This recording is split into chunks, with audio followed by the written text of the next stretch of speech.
राम राम मंडळी, मी आहे नेहा राऊत आणि मला तुम्हाला सांगायचं आहे की मुलं खूप मला असे बोलतात की मुली लवकर मूव्ह ऑन होतात, मुली लवकर मुलांना विसरतात आणि पुढे जातात.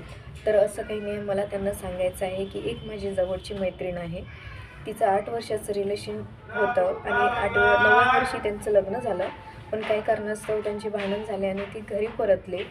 परतल्यानंतर खूप सिरियस भांडण झाले. नंतर ते नातं टिकवण्यासाठी तिने सुसाईड करायचा प्रयत्न केला. सुसाईड करतानासुद्धा तिच्या हस्बंडला तिने कॉल लावला, पण तिच्या हस्बंडने तिचा कॉल रिसीव्हसुद्धा नाही केला. रिसीव्ह केल्यानंतर उचललासुद्धा नाही.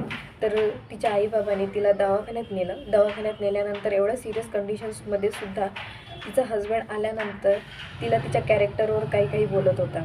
म्हणजे एवढ्या कंडिशनमध्ये सुद्धा, ती सिरियस कंडिशनमध्ये असतानासुद्धा त्या माणसाला तिची काळजी वाटली नाही. नाहीतर तिच्या कॅरेक्टरवर तो बोलत होता. तेवढं झालं तर 1 महिना तिनं रिकवर केलं, स्वतःला समजून घेतलं आणि नंतर दवाखान्यातून आल्यानंतर खूप डिप्रेशनमध्ये गेली. तिला डिप्रेशनच्या गोळ्या दिल्यात आल्या. ती ट्रीटमेंट केल्या जात होती. तिची अशी कंडिशन बघून ती मला कॉल करत होती की नेहा, मला खूप त्रास होत आहे, असं वगैरे वगैरे, मला हे नातं टिकवायचं आहे. पण काही कारणास्तव आता तिचा डिवोर्स झालेला आहे.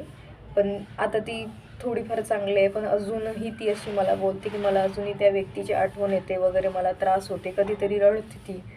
तर मला एवढंच सांगायचं आहे की तिला अजूनही त्रास होतो. तर मला मुलांना हेच सांगायचं आहे की मुलींनासुद्धा त्रास होते, मुलांनाच नाही. तर